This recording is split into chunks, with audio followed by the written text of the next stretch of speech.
Welcome to rankers cave IAS academy. ఈ ఎగ్జామ్లో IAS exam అదే సివిల్ సర్వీసెస్ ఎగ్జామ్ క్లియర్ చేయడానికి తప్పక తెలుసుకోవాల్సిన కొన్ని బేసిక్ థింగ్స్ని చెప్పడం జరుగుతుంది.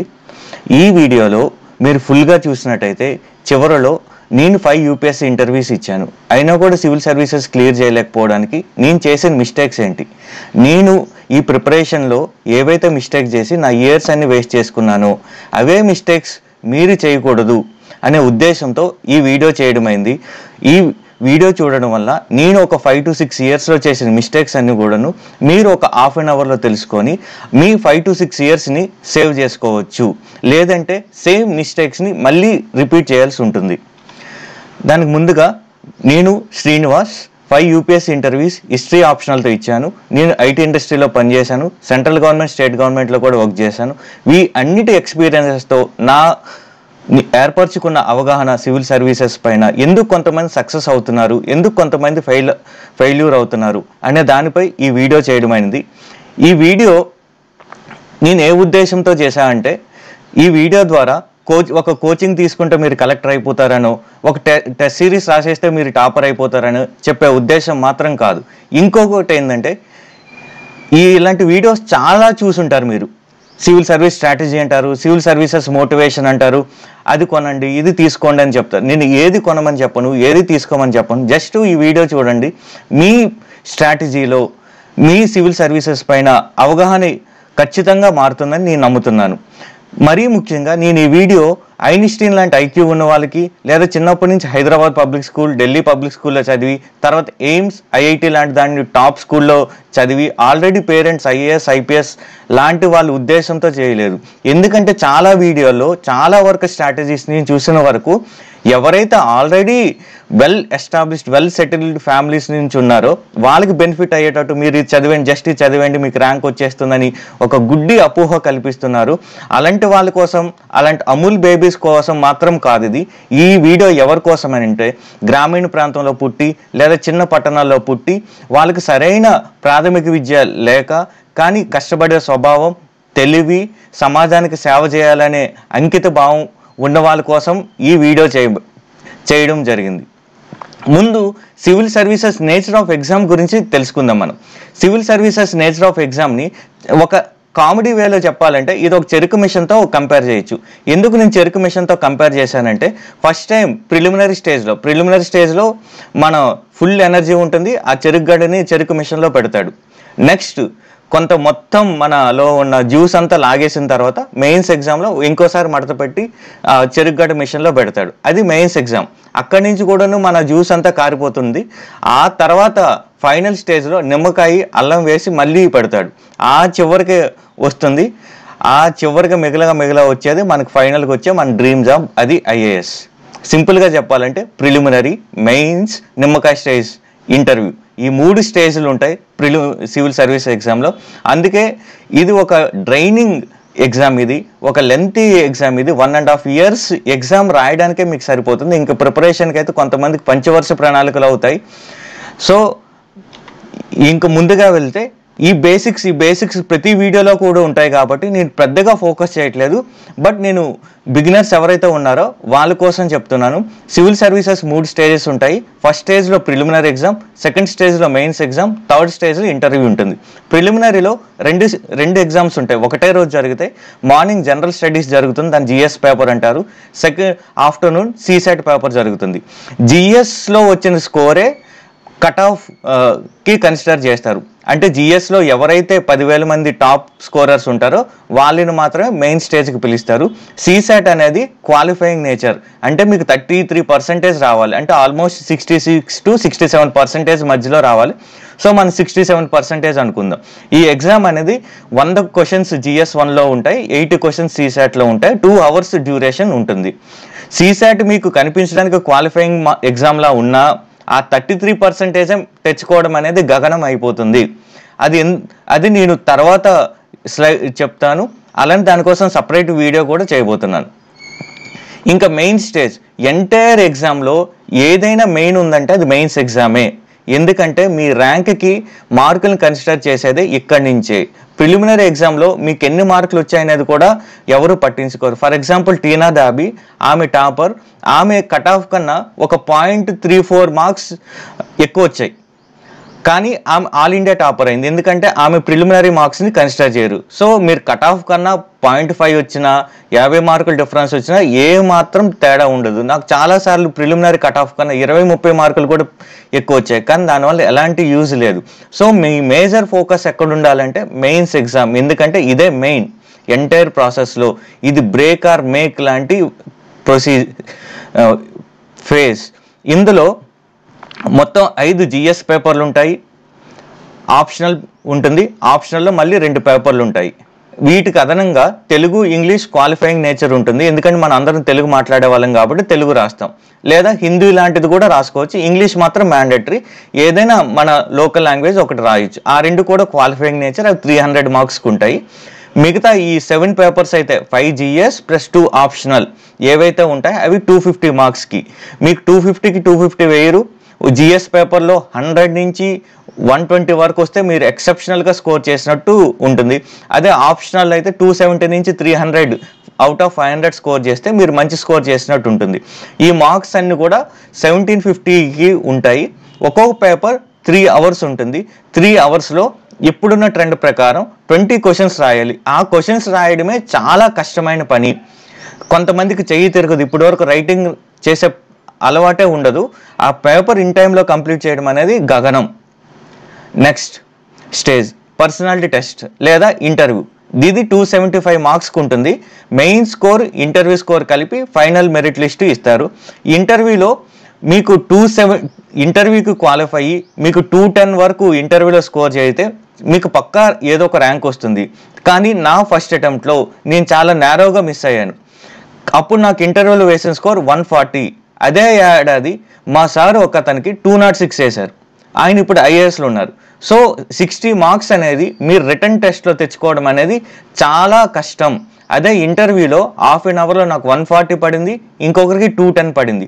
సో ఎంత డిఫరెన్స్ ఉంది, 66 మార్క్స్ డిఫరెన్స్ ఉంది. సో ఇంటర్వ్యూ అనేది కూడా చాలా చాలా క్రూషియల్ ఫేజ్. ఎందుకంటే ఇదొక సింపుల్గా చెప్పాలంటే ఇది ఒక లాటరీ లాంటిది. హాఫ్ అన్ అవర్లో మీకు మంచి క్వశ్చన్స్ అడిగి మీరు కాన్ఫిడెంట్గా చెప్తే మీకు 60 మార్క్స్ ఎక్కువ పడతాయి, లేదా 140. రీసెంట్గా నాకు తెలిసిన ఒక ఫ్రెండ్ IIT మద్రాస్, తనకి ఇంటర్వ్యూలో 120నే వేశారు. మెయిన్స్లో ఎక్సెప్షనల్గా స్కోర్ వచ్చాయి. ఆ 120 మార్క్స్తో తనకి ఏ ర్యాంక్ కూడా రాలేదు. సో అలా ఉంటుంది. సో ఫైనల్గా ఫైనల్ మెరిట్ లిస్ట్కి మెయిన్ స్కోర్, ఇంటర్వ్యూ స్కోర్ 2 కలిపి కౌంట్ చేస్తారు. సో ఇది బేసిక్ ఎగ్జామ్ నేచర్.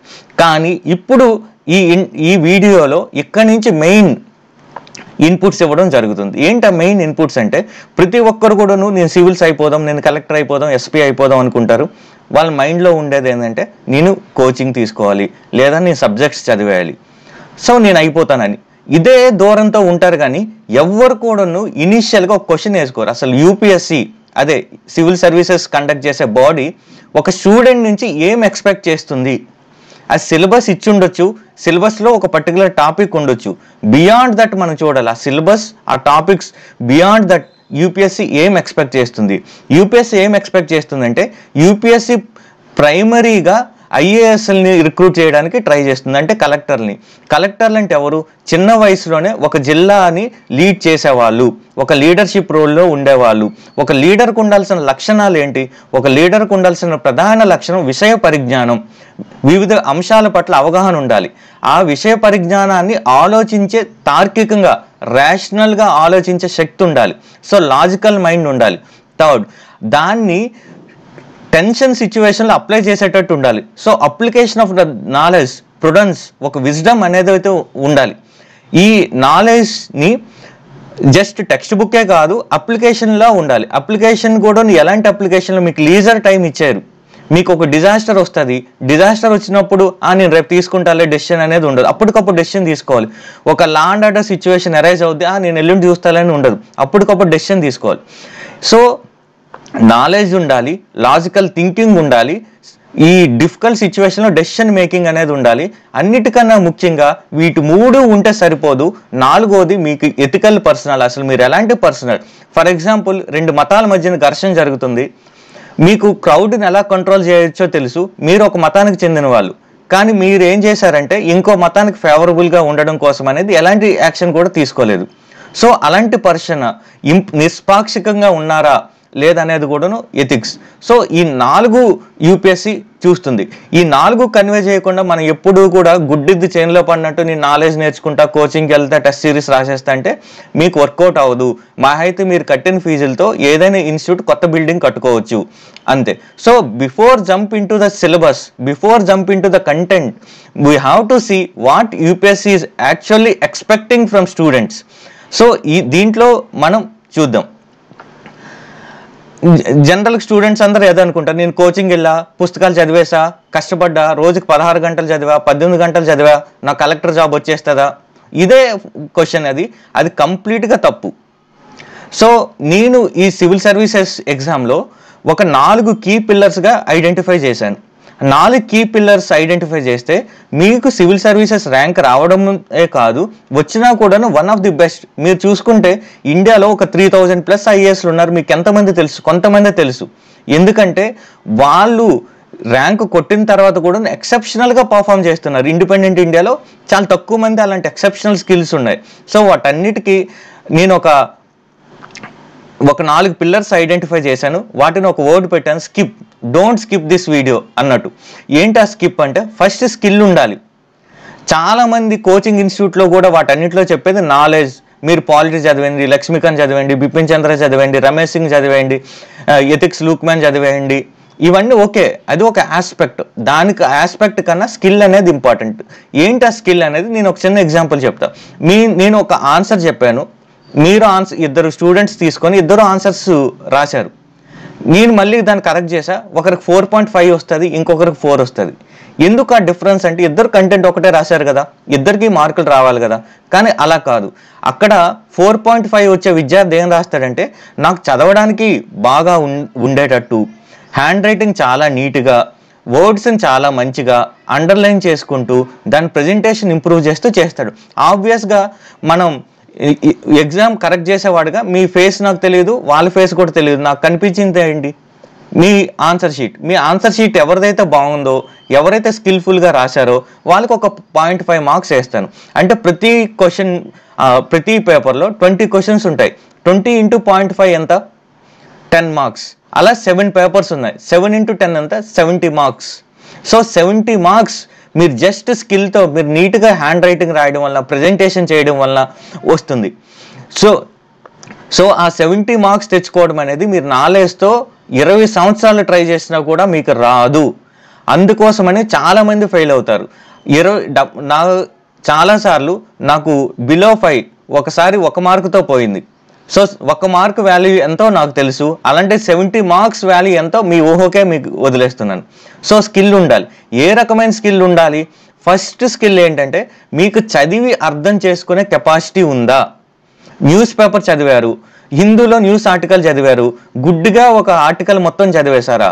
చదివేసిన తర్వాత అసలు కాంప్రిహెండ్ చేసుకునే స్కిల్ ఉందా? చదివిన దాంట్లో ఆ విషయాన్ని మీరు అర్థం చేసుకొని ఆ శక్తి ఉందా? సో 2 రకాలుగా మనం ఏదైనా ఫుడ్ని తీసుకుంటాం. ఒక రకం ఫుడ్ ఏంటంటే తినేసి మనం దాంట్లో నుంచి ఎనర్జీ తీసుకొని మన బాడీకి సప్లై అవుతుంది. ఇంకో రకమైన ఫుడ్ ఏంటంటే వామిటింగ్ చేసుకుంటాం. సో మీరు ఏదైనా ఎడిటోరియల్ తీసుకునేటప్పుడు ఆ ఇన్ఫర్మేషన్ అప్పటికప్పుడు వదిలేసారా వామిటింగ్ రూపంలో, లేదా దాన్ని మీ శక్తిగా, అదే మీ జ్ఞానానిగా మార్చుకున్నారా? ఫస్ట్ బేసిక్ స్కిల్ అది. మీకు కాంప్రిహెన్షన్ స్కిల్ లేకుండా మాత్రం సివిల్ సర్వీసెస్ ప్రిపరేషన్లో మీకు ముందు విషయం అర్థం కాదు, విషయం అర్థమైన విషయాన్ని మీరు చెప్పలేరు. రెండో రకమైన స్కిల్ ఏంటి? మీరు అర్థం చేసుకున్న విషయాన్ని పెన్ను పేపర్ మీద పెట్టి రాయగలిగారా? ఇక్కడ 2 పెన్ను పేపర్ పెట్టి రాసేటప్పుడు 2 అంశాలు వస్తాయి. ఒక అంశం ఏంటంటే మీ హ్యాండ్ రైటింగ్, మీరు రాసింది వేరే వాళ్ళకి అర్థమవుతుందా? రెండోది చక్కని పదాల్లో రాశారా? ఏదో గజిబిజిగా అర్థం కాకుండా ఒక సైడ్ యాక్టివ్ వాయిస్ రాసి, ఇంకో సైడ్ పాసివ్ వాయిస్ రాసి, ఒక సైడ్ డైరెక్ట్ స్పీచ్ రాసి, పక్కన ఇండైరెక్ట్, ఒక లాజికల్గా రాశారా? ఒక చదివేవాడికి చాలా కంఫర్టబుల్గా అనిపించిందా అన్నట్టు చూసుకోవాలి. సో ఈ 2 స్కిల్స్ అనేది ప్రిలిమినరీ మెయిన్ స్టేజ్కి అనేది చాలా చాలా ఇంపార్టెంట్. మూడో రకం స్కిల్ ఏంటంటే అనలిటికల్ స్కిల్. మీరు 4 రకాల ఇన్ఫర్మేషన్ని అనలైజ్ చేసుకొని మీరు కన్క్లూజన్కి రాగలిగారా? ఇదొక రకమైన స్కిల్. ఇంకొక స్కిల్ పర్సనాలిటీ టెస్ట్లో, అదే ఇంటర్వ్యూ దాంట్లో చూసేది ఏంటంటే మీ ఓవరాల్ పర్సనాలిటీ, మీరు ఎలాంటి వాళ్ళు, మీరు పాజిటివ్ థింకింగా లేదా నెగిటివ్ థింకింగా, మీరు ర్యాషనలా ఇర్రాషనలా, మీరు ఏదైనా నిర్ణయాన్ని ఎలా తీసుకుంటారు, జస్ట్ అలా తీసేసుకుంటారా లేదైనా ఏదైనా డేటా బ్యాకింగ్తో తీసుకుంటారా. సో ఇలాంటి పర్సనాలిటీస్ అన్నీ కూడాను ఓవర్ ద పీరియడ్ రావు. ఇది మీకు చిన్నప్పటి నుంచి బిల్డ్ అవ్వాలి. ఇప్పుడు వరకు అలాంటిది లేకపోయినా, ఆ కోణంతో మీరు ఆలోచించుకోకపోయినా, మీరు ప్రిపరేషన్ స్టార్ట్ చేసేటప్పటి నుంచి ఇవన్నీ కూడా డెవలప్ చేసుకోండి. అన్నిటికన్నా మెయిన్ ఇంటిగ్రిటీ. ఈ ఇంటిగ్రిటీ అంటే ఏంటంటే ఇంటిగ్రల్. ఏంటి ఇంటిగ్రల్ అంటే మనం ఆలోచన, మన మాట, మన చర్య, మన థాట్, మన వర్డ్స్, మన యాక్షన్, ఈ మూడు ఇంటిగ్రల్గా సమీకృతంగా ఉండడమే ఇంటిగ్రిటీ. మీరు ఏ పని చేసినా కూడా, నేను సివిల్ సర్వీసెస్ అవ్వాలనుకుంటున్నారు, అది మీ ఆలోచన, మీరు ఎవరికైనా చెప్పారు అవ్వాలనుకున్నారు, చర్యలు కూడా అలానే ఉంటారు. మీరు చేసే పని కూడాను ఒక సివిల్ సర్వెంట్ ఎలా ఉంటారో అలానే ఉండాలి. సో మీరు డే 1 ప్రిపరేషన్ నుంచి కూడాను మీరు ఆరాధించే సివిల్ సర్వెంట్ ఎలా ఉన్నాడో అలాంటి పర్సనాలిటీని డెవలప్ చేసుకోండి. ఒక మంచి హాబీని డెవలప్ చేసుకోండి. ఇంటర్వ్యూలో మీ పర్సనాలిటీని ఎలా చూడండి, మీరేం వాళ్ళ బావమరిది కాదు, వాళ్ళ మరదలు కాదు, మీ గురించి యూపీఎస్సీ బోర్డు మెంబర్ తెలుసుకోవడానికి, జస్ట్ మీరు వన్ ఆఫ్ ది క్యాండిడేట్స్. వాళ్ళు మీ పర్సనాలిటీని ఎలా చూస్తారంటే డాఫ్ అనేది ఒకటి ఉంటుంది. ఆ డీటెయిల్డ్ అప్లికేషన్ ఫామ్లో మీ హాబీస్, మీ ఇంట్రెస్ట్, మీ అచీవ్మెంట్స్ పెడతారు. సో ఇప్పటి నుంచే ప్రిపరేషన్ స్టార్ట్ చేసేటప్పుడే లక్ష్మీకాంత్ బుక్ని ఎంత ఇంట్రెస్ట్గా చదువుతారో మీరు ఒక హాబీని డెవలప్ చేసుకోండి. హాబీని డెవలప్ చేసుకోవడం వల్ల హాబీ ద్వారా మీరు ఎలాంటి పర్సనాలిటీ యూపీఎస్సీ బోర్డుకి తెలుస్తుంది. సో ఈ 4 మరొకసారి చెప్తున్నాను. స్కిల్ అనేది చాలా చాలా ఇంపార్టెంట్. ఈ స్కిల్ లేకుండా మీకు చాలాసార్లు అనిపించవచ్చు, అరే ఈ టాపర్ ఎలా వచ్చింది ఈ అమ్మాయికి ర్యాంక్ అని. అమ్మాయికి ఎందుకు ర్యాంక్ వచ్చిందంటే అమ్మాయికి తెలిసిన కంటెంట్ కొంచెమే అయ్యి ఉండొచ్చు. ఆ కొంచెాన్ని అద్భుతంగా రాస్తుంది, హ్యాండ్ రైటింగ్తో మంచిగా రాస్తుంది, మంచిగా డయాగ్రామ్స్ వేస్తుంది. నాకు తెలిసిన ఒక ఫ్రెండ్, ఆ ఫ్రెండ్కి నాలెడ్జ్ అనేది మోడరేట్, కానీ తను 3 hours ఎగ్జామ్ని చాలా స్పీడ్గా 20 questions చాలా స్పష్టంగా రాస్తుంది. స్పష్టంగా రాసి చదివేవాడికి కళ్ళకి ఏమాత్రం స్ట్రెయిన్ లేకుండాను, ఉన్నది కూడాను తను డాక్టర్ బ్యాక్గ్రౌండ్ ఉండడం వల్ల డయాగ్రామ్స్ రూపంలో చాలా బాగా ప్రజెంట్ చేస్తుంది. తన వల్ల తనకి జిఎస్ మెయిన్స్ అనేది ఇండియాలోనే one of the best score వచ్చింది. ఆమెకి ఇంటర్వ్యూలో 150 కూడా వచ్చినా కూడాను ఐఏఎస్ వచ్చింది. ఎందుకంటే ఆమెకి ఎక్సెప్షనల్ స్కిల్ ఉంది. ఆ స్కిల్కి కొంచెం నాలెడ్జ్ తోడైంది, దానివల్ల ఆమెకి ఫినామినల్ గ్రోత్ ఉంది. సో స్కిల్ అనేది మరీ చెప్తున్నాను. ఈ స్కిల్ లేకనే చాలామంది గ్రామీణ ప్రాంత విద్యార్థులు కానీ, నార్మల్ స్కూల్, నార్మల్ కాలేజ్ చదివే పిల్లలు కానీ వాళ్ళు సివిల్ సర్వీసెస్లో సక్సెస్ కాలేకపోతున్నారు. ఈ విషయం ఎవ్వరూ చెప్పట్లేదు. ఎందుకంటే కోచింగ్ ఇన్స్టిట్యూట్స్ యొక్క ప్రైమరీ రోల్ మీకు నాలెడ్జ్ గ్యాప్ని ఫిల్ చేయడమే తప్ప స్కిల్ గ్యాప్ని ఫిల్ చేయడం కాదు. సో ఇది ఐడెంటిఫై చేయండి. 3 ఇంటిగ్రిటీ. మీరు 10 మందిని మోసం చేస్తే బాగుపడతారేమో కానీ మిమ్మల్ని మీరు మోసం చేసుకుంటే మాత్రం జీవితంలో సర్వనాశనం అయిపోతారు. సో మీరు ఆనెస్ట్గా ఉండండి ఈ ప్రిపరేషన్లో. 4 పర్సనాలిటీ. ప్రిపరేషన్ 1 నుంచే మీరు ఒక ఆఫీసర్స్, మీరు ఒక ఐఏఎస్ ఆఫీసర్ లాంటి పర్సనాలిటీని మీలో పెట్టుకోండి. నెక్స్ట్, వీటన్నిటికీ నేను ఈజీగా ఉండొచ్చు, మీరు వినేటప్పుడు ఈజీగా ఉండొచ్చు. మీరు నాలెడ్జ్ అనేది 1 yearలో నేర్చుకోవచ్చు, 1.5 yearలో నేర్చుకోవచ్చు, లేదా 2 yearsలో నేర్చుకోవచ్చు. స్కిల్స్, పర్సనాలిటీ అనేవి మాత్రం నేర్చుకోవడం అనేది సోడా కుట్టినంత ఈజీ మాత్రం కాదు. Next, problems of rural area students.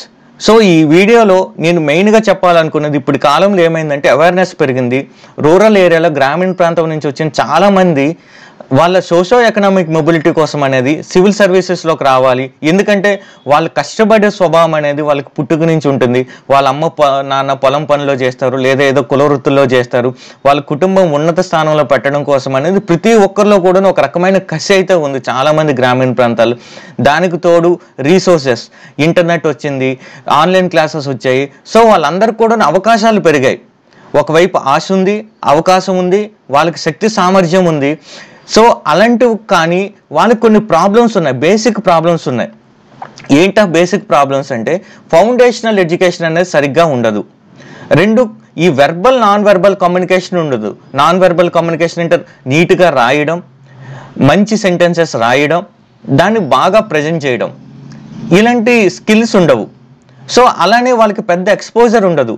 ఎలా ప్లాన్ చేసుకోవాలి, ఎలా టైంని మేనేజ్ చేసుకోవాలి, అసలు ఏ బుక్ చదవాలి. వాళ్ళందరూ ట్రయల్ అండ్ ఎర్రర్. నేను సివిల్ సర్వీసెస్కి వెళ్దాం అనుకునేటప్పుడు నాకు ఎలా వెళ్ళాలో తెలియదు. అప్పుడు నేను ఒక బస్సు ఎక్కితే ఒక బస్సులో ఒక అన్న బుక్స్ పట్టుకుంటే అన్న అడిగితే ఇలా యూపీఎస్సీ అనేది ఒకటి ఉంటుంది, ఆ ఎగ్జామ్ కండక్ట్ చేస్తే ఆ ఎగ్జామ్ రాయాలి, దాంట్లో ఈ 3 స్టేజెస్ లాంటివి ఉంటాయి అని చెప్పాడు. సో అక్కడి నుంచి ప్రతిది కూడా ట్రైల్ అండ్ ఎర్రర్. ఈ బుక్ చదవాలా, ఆ బుక్ చదవాలా, ఈ ఆప్షనల్ ఇలా ఏమవుతుందంటే మనం ప్రీసియస్ టైం అనేది కోల్పోతాం మనం. ఇంకో సైడ్ ఎలా ఉంటారు, వాళ్ళ అమ్మా నాన్నలు చిన్నప్పటి నుంచి వాళ్ళని ఐఏఎస్కు ప్రిపేర్ చేద్దామని ఆ రకంగా స్కిల్స్ నేర్పిస్తారు, ఆ రకంగానే వాళ్ళకి అన్ని డిగ్రీలో సబ్జెక్ట్స్ కానీ అన్ని తీపిస్తారు. డిగ్రీ అయ్యేటప్పటికే వాళ్ళకి ఒక అవగాహన వచ్చేస్తే సివిల్ సర్వీసెస్ పైన, వాళ్ళు వచ్చి నాలెడ్జ్ బిల్డ్ చేసుకొని ఫస్ట్ ఆర్ సెకండ్ అటెంప్ట్లో కొట్టేస్తారు. మనం సివిల్ సర్వీసెస్ గురించి తెలుసుకొని మంచి రీసోర్స్ని వెతుక్కొని ఎగ్జామ్ రాసి ఈ ప్రాసెస్లో మనకు ఒక 5-6 ఏళ్ళు పట్టేస్తుంది అనమాట. సో రూరల్ ఏరియా వాళ్ళు మాత్రం మీరు చాలా జాగ్రత్తగా ఉండాలి. ఇంకోటి ఈ మధ్యకాలంలో నేను ఒకటి గమనించింది ఏంటంటే, కొంతమంది సపోజ్ మీరు ఒక పల్లెటూరు ఒక స్కూల్లో చదివారు, ఆ స్కూల్లో 30 మంది మాత్రం ఉంటారు. ఆ 30 మందిలో మీరు బాగా చదివారు, మీ అమ్మ నాన్న కొంత 1-2 లక్షలు పే చేసే కెపాసిటీ ఉంది. మీ దగ్గరకు వచ్చి మీ అమ్మాయి సూపర్ అండి, మీ అబ్బాయి సూపర్ అండి, వెంటనే జాయిన్ చేసండి ఐఏఎస్లో, మీ అమ్మాయి కలెక్టర్ అయిపోద్ది, మీ అబ్బాయి కలెక్టర్ అయిపోతారని చెప్తారు. వీళ్ళకి ఒక అడ్మిషన్ వస్తుంది. అడ్మిషన్ వచ్చిన అమ్మాయి కూడా ఒక అపోహలో ఉంటుంది, అబ్బాయి కూడా ఒక అపోహలో ఉంటాడు. ఏంటి అపోహ అంటే, నేను స్కూల్ టాపర్ని, నువ్వు కంపీట్ అవుతుంది మీ స్కూల్తోనో మీ పక్క ఊరితోనో కాదు, మీరు నేషనల్ లెవెల్లో కంపీట్ అవుతున్నారు. నేషనల్ లెవెల్లో ది బెస్ట్ స్కూల్లో చదివిన వచ్చిన వాడితో కంపీట్ అవుతున్నాడు. వాడి స్కిల్తో వాడి రీసోర్సెస్తో మీరు కంపీట్ అవ్వాలి. ఫస్ట్ ఇది తెలుసుకోండి. మీ ప్రిపరేషన్ అప్పటి నుంచే ఫాల్స్ హోప్స్ పెట్టుకోవద్దు.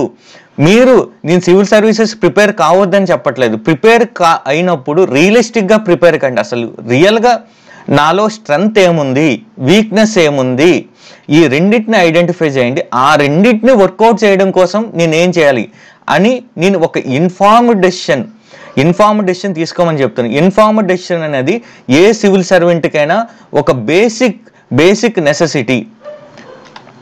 సో ఇప్పుడు చాలామంది మీడియం గురించి తడబడుతుంటారు, తెలుగు మీడియం తీసుకోవాలా ఇంగ్లీష్ మీడియం తీసుకోవాలా అనేది.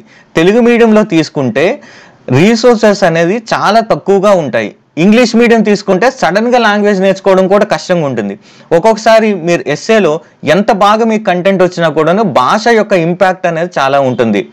సేమ్ సెంటెన్స్ని ఒకటి చాలా బ్యూటిఫుల్గా ప్రజెంట్ చేస్తే ఇంకొకటి అది ఆర్డినరీగా అయిపోద్ది. సో భావం ఒకటే ఉండొచ్చు కానీ భావ వ్యక్తీకరణ అనేది మారిపోతుంది. సో తెలుగు మీడియం అయ్యి తెలుగులో మీరు బాగా రాయగలిగితే మీరు తెలుగు మీడియంలో ట్రై చేయొచ్చు. కానీ మీకు గైడెన్స్ తక్కువ ఉంటుంది, కోచింగ్ ప్రొవైడ్ చేసే వాళ్ళు తక్కువ ఉంటారు. 2 మీరు టెస్టులు రాయాలన్నా కరెక్షన్ చేసే వాళ్ళు తక్కువ ఉంటారు. 3 మీ ఆప్షనల్స్ కూడాను ఇబ్బంది పడుతుంటారు. అప్పుడు తెలుగు లిటరేచర్ లాంటి ఆప్షనల్ తీసుకొని తెలుగులో ప్రిపేర్ అవ్వచ్చు. కానీ ఇది చేసే ముందు ఎవరైనా తెలుగులో ప్రిపేర్ అయ్యి తెలుగులో సక్సెస్ఫుల్ అయిన వాళ్ళతో ఒకసారి మాట్లాడండి, వాళ్ళ దగ్గర నుంచి ఇన్పుట్స్ తీసుకోండి. ఒకవేళ మీరు ఇంగ్లీష్ మీడియంలోకి మారుతాను అనుకుంటే మీ రైటింగ్ స్కిల్స్ని కమ్యూనికేషన్ స్కిల్స్ని 2 ఇంప్రూవ్ చేసుకొని అప్పుడు మారండి.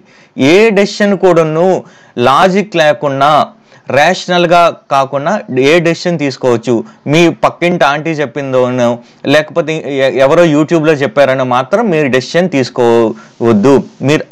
ఇది మీ లైఫ్ టైం డెసిషన్. ఆలోచించి మీ శక్తి సామర్థ్యాలు లోటుపాటులను క్షుణ్ణంగా పరిశీలించి అప్పుడు మాత్రమే డెసిషన్ తీసుకోండి. నెక్స్ట్ మనం ఈ మధ్యకాలంలో మీరు యూట్యూబ్ ఓపెన్ చేస్తే చాలామంది టాపర్స్ వాళ్ళ ఎక్స్పీరియన్సెస్ చెప్తున్నారు. టాపర్స్ ఎక్స్పీరియన్సెస్ నుంచి మనం చాలా గెయిన్ చేయొచ్చు. ఎందుకంటే వాళ్ళు ఎలాంటి బుక్స్ చదివారు, వాళ్ళు ఎలాంటి స్ట్రాటజీ ఫాలో అయ్యారు. సో మనకు అది ఒక ఇన్సైట్స్ లాంటిది. మనం కూడా చాలా ఇంట్రెస్ట్గా వింటూ ఉంటాం. కానీ ఒక ఇయర్లో 100 మంది టాపర్స్ ఉంటారు. ఎవరి స్ట్రాటజీ అని ఫాలో అవ్వాలి? ఒకటైతే క్లియర్, ఒక స్ట్రాటజీ అంటూ ఏమీ లేదు. 1000 మంది సక్సెస్ఫుల్ అవుతున్నారంటే 1000 విధాలుగా ట్రై చేశారు. సో ఒకటే స్ట్రాటజీ అంటూ ఏమీ లేదు. ఇది మీరు బేసిక్గా గుర్తుపెట్టుకోవాల్సింది. 2 టాపర్ వీడియో చూసేటప్పుడు కూడాను మీరు గుడ్డిగా దేన్ని కూడా నమ్మొద్దు, రేషనల్గానే ఉండండి. ఫస్ట్ థింగ్, ఒక టాపర్ నేను ఫస్ట్ అటెంప్ట్లోనే కొట్టేశాను అనొచ్చు. ఆ టాపర్ చిన్నప్పటి నుంచి వాళ్ళ అమ్మా నాన్న తనకు సివిల్ సర్వీసెస్ వైపు ప్రిపేర్ చేయించవచ్చు. సో తన డిగ్రీ అయ్యేటప్పటికి తన ఆప్షనల్ కంప్లీట్ అయిపోద్ది, జనరల్ స్టడీస్ కంప్లీట్ అయిపోద్ది, డిగ్రీ అయిన వెంటనే వస్తుంది, వచ్చి ఎగ్జామ్ రాస్తుంది, ఎగ్జామ్ రాసిన వల్ల తన ఎక్సెప్షనల్ స్కిల్స్తో క్లియర్ చేసేస్తుంది. సో తను ఫస్ట్ అటెంప్ట్లో కొట్టానని చెప్తుంది కానీ ఎఫెక్టివ్గా తను ఫస్ట్ అటెంప్ట్ కాదు, చిన్నప్పటి నుంచి కూడా నా ఇయర్స్ టుగెదర్ని ఎగ్జామ్ రాయట్లేదు అంతే, బట్ ప్రిపరేషన్లో ఉంది తను.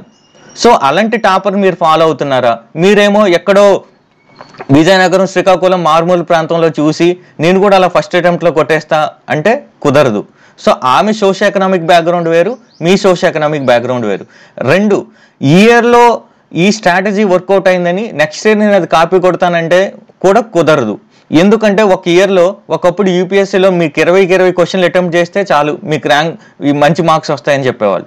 తర్వాత ఏమైంది, మీకు డయాగ్రామ్స్ పెడితే చాలు మార్క్స్ వస్తాయి అని చెప్పడం స్టార్ట్ చేస్తారు. అప్పటి నుంచి అందరూ డయాగ్రామ్స్ వేయడం స్టార్ట్ చేశారు. సో ఇదే వర్కౌట్ అవుతుంది అనేదే లేదు. మూడోది ఏంటంటే సేమ్ స్ట్రాటజీ చాలామంది అప్లై చేసి ఉంటారు. మీరు ఈ అమ్మాయో అబ్బాయో సక్సెస్ఫుల్ అయ్యారు కాబట్టి ఈ స్ట్రాటజీ చాలా గొప్పది అనుకుంటున్నారు. కానీ అదే స్ట్రాటజీ 100 మంది ఆల్రెడీ అప్లై చేసి ఉంటారు, కానీ వాళ్ళు ఎవరూ సెలెక్ట్ కాలేదు, వాళ్ళ గురించి మీకు తెలియదు. సో అందువల్ల ఈ స్ట్రాటజీ గొప్పది, ఈ టాపర్ చేసింది గొప్పదని ఏం లేదు. ఫస్ట్ మీకు దగ్గరలో ఉన్న టాపర్ ఎవరు? నా వరకు నా అనుదీప్ దురిశెట్టి ఆయన మెయిన్స్ ఆన్సర్ స్క్రిప్ట్ నేను చూశాను. సో ఆయన చాలా సింపుల్ సెంటెన్సెస్ సింపుల్ ఇంగ్లీష్లో రాస్తారు. నాకు అది అనువైనది అనుకొని నేను ఆ రకంగా నేను ఫాలో అవడం స్టార్ట్ చేశాను. అలానే ఎస్ఏలో కూడా నేను ఫస్ట్ టైం చూసినప్పుడు డికే బాలాజీ సార్, ఇప్పుడు కృష్ణా జిల్లా కలెక్టర్, ఆయన ఇన్సైట్స్ వెబ్సైట్లో ఆయన ఒక ఎస్ఏ రాసి పెట్టారు. ఆయన స్టైల్ కూడా చాలా సింపుల్గా ఉంటుంది, ఏదో సొఫిస్టికేటెడ్గా ఉండదు, బట్ చాలా ఆర్గనైజ్డ్గా వెల్ మేనర్డ్గా ఉంటుంది. సో ఆ స్టైల్ నేను అడాప్ట్ చేసుకున్నాను. అలా ఎవరైతే మీ స్కిల్స్కి దగ్గరలో ఉంటారో, మీలా ఎడ్యుకేషన్ బ్యాక్గ్రౌండ్ ఉంటుందో, సక్సెస్ఫుల్ అయ్యారో, అది మీకు అడాప్ట్ చేసుకోవడానికి కాపీ కొట్టడానికి ఈజీగా ఉంటుంది. అంతే తప్ప ఢిల్లీ పబ్లిక్ స్కూల్లో చదివిన వాడు ఎక్కడో మన దుంపల బడిలో చదివిన వాడు ఈ రెండింటినీ మ్యాచ్ చేయదు. వాళ్ళకి ఎస్ఏలో 140 వచ్చి ఉంటాయి, ఎందుకంటే అమ్మాయి ఎక్సలెంట్ ఇంగ్లీష్ రాసి ఒక కవిత్వం రాసినట్టు రాసి ఉంటుంది. ఇంట్రడక్షన్ మీరు చూసుకుంటే అక్కడ ఏముండదు, ఒక సెంటెన్స్ తీసుకొని వర్ణిస్తూనే ఉంటుంది. మన అల్లసాని పెద్దన్న గారు ప్రబంధాన్ని రాసినట్టు, తిక్కన గారు రాసినట్టు అంత అద్భుతంగా రాస్తారు. ఎందుకంటే ఆమె చిన్నప్పటి నుంచి ఇంగ్లీష్ నావెల్ చదివింది, బెస్ట్ ఇంగ్లీష్ స్కూల్లో నేర్చుకుంది, వాళ్ళ అమ్మా నాన్న చిన్నప్పటి నుంచి కరెక్ట్ చేశారు. మనమేమో దుంపల బడిలో చదివి మనకి డిగ్రీ అయినంత వరకు యాక్టివ్ వాయిస్ పాసివ్ వాయిస్కి తెలియదు, డిఫరెన్స్ తెలియదు. మనం ఆ స్టైల్ని అనుకరించకూడదు. మనలా ఎవరైతే కష్టపడి వచ్చారో ఆ స్టైల్ని అనుకరించాలి. ఒకవేళ మీరు బ్లైండ్గా ఫాలో అయితే మీరు ఒక ప్రైమ్ ఏజ్ 20 నుంచి 30 ఏళ్ళు ఈ ప్రైమ్ ఏజ్ని కోల్పోతారు. తర్వాత దేనికి పనికి రాకుండా పోతారు, టైం వేస్ట్ అయిపోద్ది, రీసోర్స్ వేస్ట్ అయిపోద్ది, మెంటల్ ఫ్రస్ట్రేషన్, ఫ్యామిలీ డిస్టర్బెన్స్ ఇవన్నీ కూడా ఉంటాయి. సో నెక్స్ట్ వెళ్తే ఫౌండేషన్. ఇంకోటి ఏంటంటే ఈ ఫౌండేషన్ లేకుండా అందరు కూడాను ఏదేదో చదివేద్దాం, అద్భుతాలు చేసేద్దాం అనుకుంటారు. ముందు పునాదులు స్ట్రాంగ్గా ఉండు. ఏంటి పునాదులు అంటే పాలిటీ, ఎకానమీ, హిస్టరీ, ఈ ఏవైతే కోర్ సబ్జెక్ట్స్ ఉన్నాయో ఈ కోర్ సబ్జెక్ట్లో కోర్ బుక్స్ ఏవైతే ఉన్నాయో అందరూ చదివే బుక్స్ అవి చదవాలి. ఖచ్చితంగా చదివి వాటిని అర్థం చేసుకుని వాటి నుంచి ఏ క్వశ్చన్ ఇచ్చినా కూడా మీరు అటెంప్ట్ చేసేటట్టు ఉండాలి. నేను జాబ్ చేస్తూ ప్రిపేర్ అయ్యాను, ప్రతిసారి నాకు ప్రిలిమినరీ క్లియర్ అయ్యేది, కంఫర్టబుల్గా క్లియర్ అయ్యేది. దానికి కారణం ఏంటంటే నాకు polity, history, geography, economy, environment వీటిలో నేను చాలా స్ట్రాంగ్. సో ఈ స్ట్రాంగ్ వల్ల ఏమైందంటే నాకు ప్రిలిమినరీకి ఒక 20 days ఇచ్చినా 1 month ఇచ్చినా కూడాను వీటి నుంచి స్టాటిక్ క్వశ్చన్స్ని నేను కంఫర్టబుల్గా సాల్వ్ చేసేవాడిని.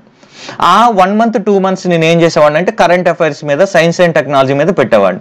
సో ఫౌండేషన్ లేకుండా మీరు ఒకసారి ప్రిలిమినరీ క్లియర్ అయినా కూడాను రెండోసారి క్లియర్ కాలేరు. ఈ రెండు అయినా కూడాను మెయిన్ స్టేజ్లోనే, ఇంటర్వ్యూ స్టేజ్లోనే దొరికేస్తారు.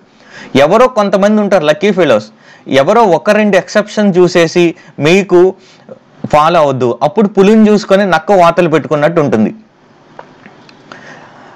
ఇంకోటి ఏంటంటే కరెంట్ అఫైర్స్. సివిల్ సర్వీసెస్ అనగానే న్యూస్ పేపర్ చదివాలి, కరెంట్ అఫైర్స్ చదవాలి. ఇది ఒక కృష్ణబిలం, ఒక బ్లాక్ హోల్ లాంటిది. మొత్తం మన ఎనర్జీని మొత్తం డ్రైన్ చేసేస్తుంది, మన ఫోకస్ మొత్తం అదే తీసేస్తుంది.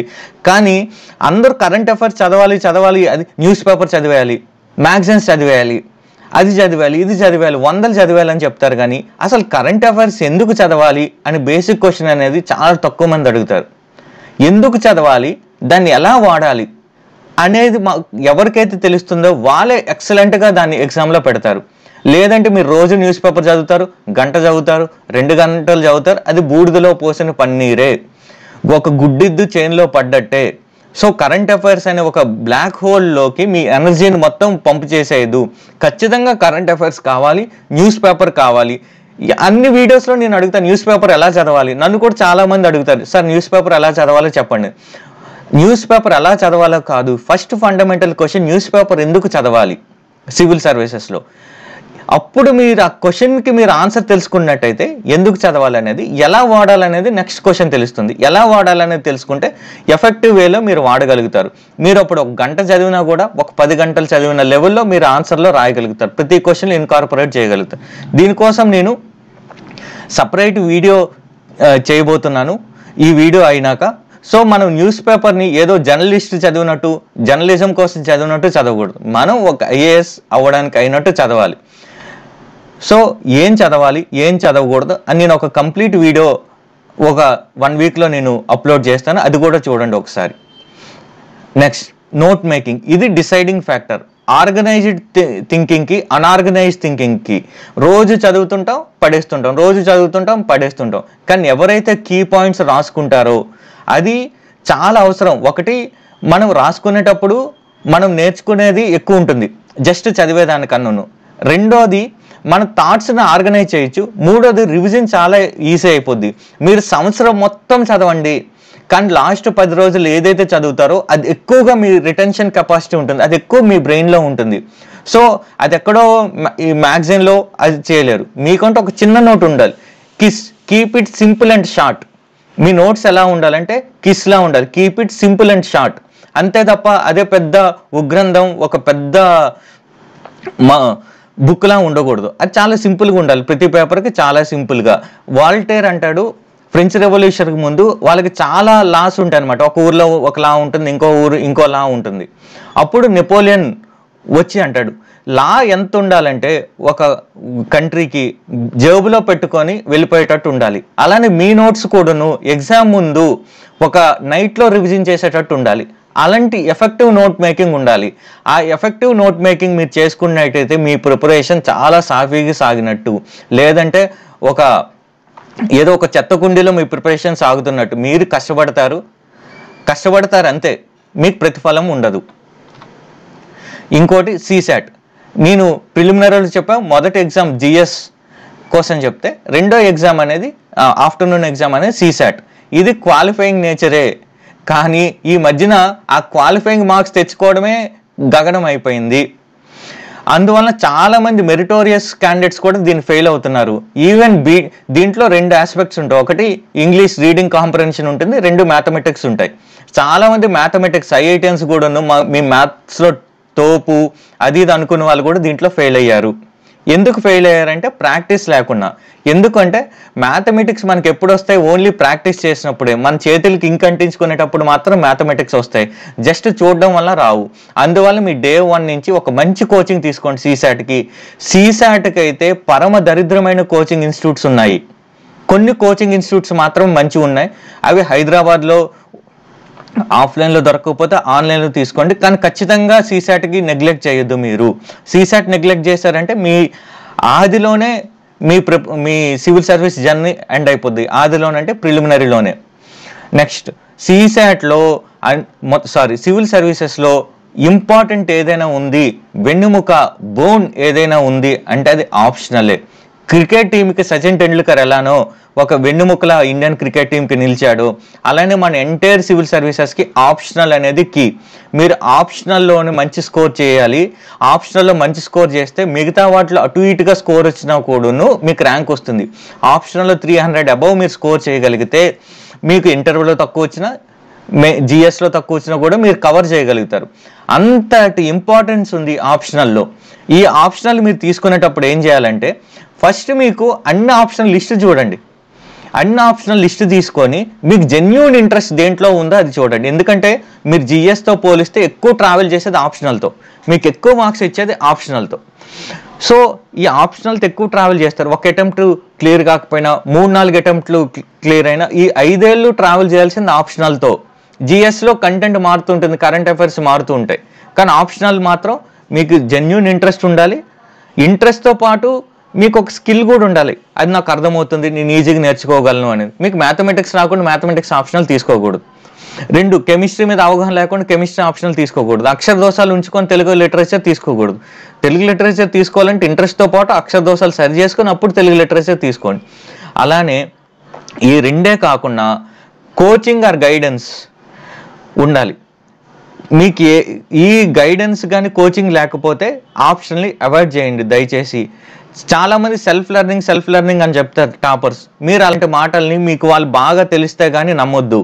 వాళ్ళు సెల్ఫ్ లెర్నింగ్ అంటారు, ఇంకో పక్క కోచింగ్ ఇన్స్టిట్యూట్ మా దగ్గర కోచింగ్ తీసుకున్నారని చెప్తారు. ఈ రెండింటిలో ఎవరు నమ్మాలి? వాళ్ళేమో అడ్మిషన్ ఫామ్ ఉంటుంది, వాళ్ళు రాసిన ఆన్సర్ స్క్రిప్ట్లు ఉంటాయి, అన్నీ ఉంటాయి. వీళ్ళేమో నేను అసలు ఎక్కడికి కోచింగ్కి వెళ్ళలేదని చెప్తారు. సో ఎవరిని నమ్మాలి? ఇంకోటి ఏంటంటే వాళ్ళు ఫార్మల్గా కోచింగ్ తీసుకోకపోవచ్చు. ఇప్పుడు యూట్యూబ్లో చాలా ఉన్నాయి, టెలిగ్రామ్లో చాలా ఉన్నాయి, టెలిగ్రామ్లో పైరేటెడ్ ఉన్నాయి, అవన్నీ వీడియోస్ డౌన్లోడ్ చేసుకొని విని ఉండొచ్చు వాళ్ళు. లేదా చిన్నప్పటి నుంచే వాళ్ళ ఇంట్లో అమ్మా నాన్న ఎవరొకరు వాళ్ళకి సివిల్ సర్వీసెస్ పైన గైడెన్స్ ఇచ్చి ఉండొచ్చు. అలాంటి గుడ్డిగా నమ్మొద్దు. గురువు లేని విద్య గుడ్డి విద్య. అందువల్లనే ఎస్పెషలీ ఆప్షనల్లో మీరు జనరల్ స్టడీస్లో మీకు ఓన్లీ సూపర్ఫిషియల్ నాలెడ్జ్ ఉంటే చాలు.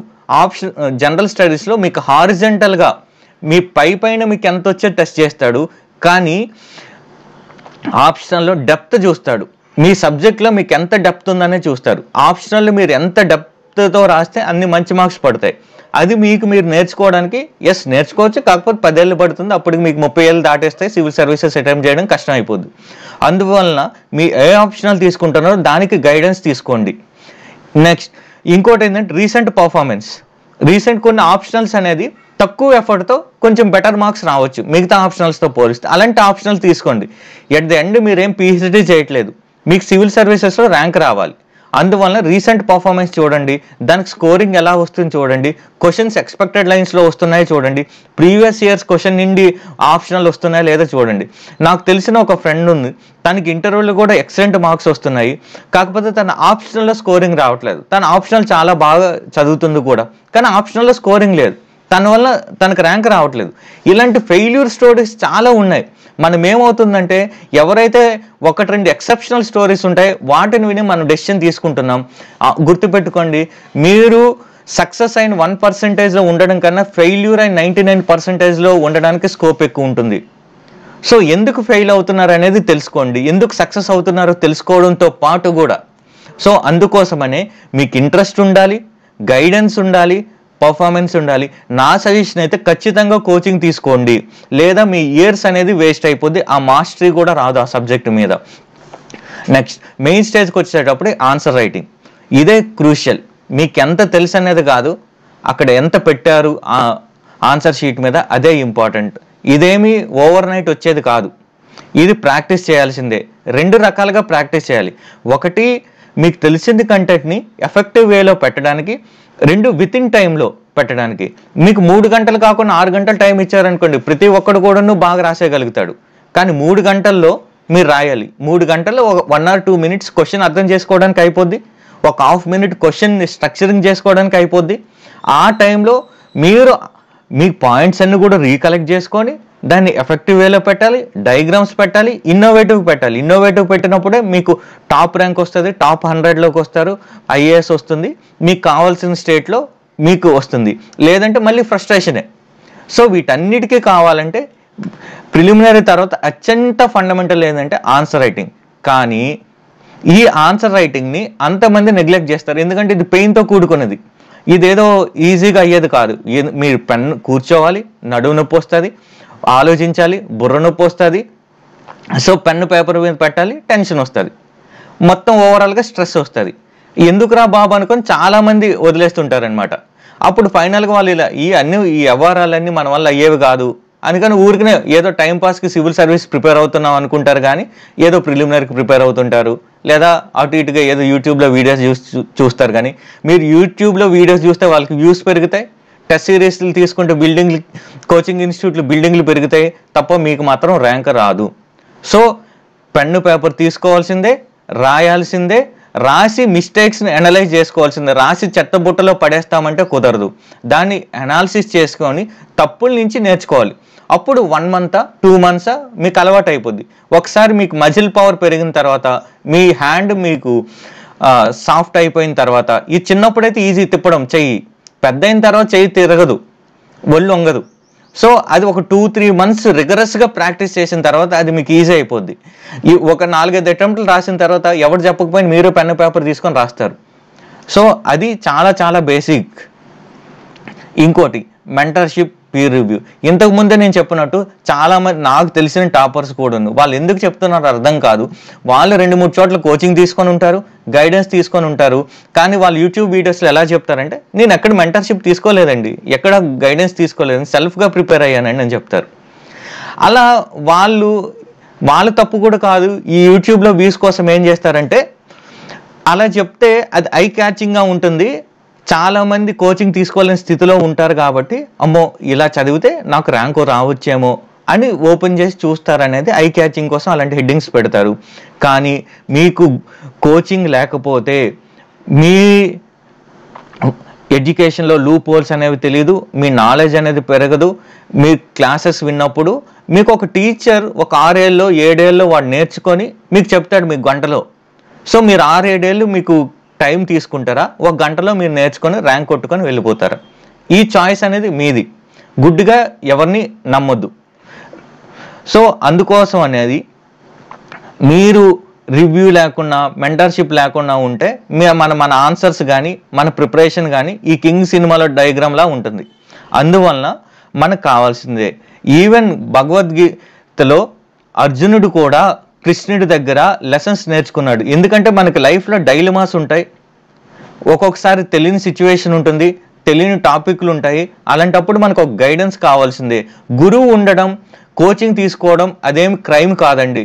ఎలా అయిపోయిందంటే సివిల్ సర్వీసెస్లో కోచింగ్ తీసుకుంటే అది ఒక క్రైమ్లో అదేమి కాదు.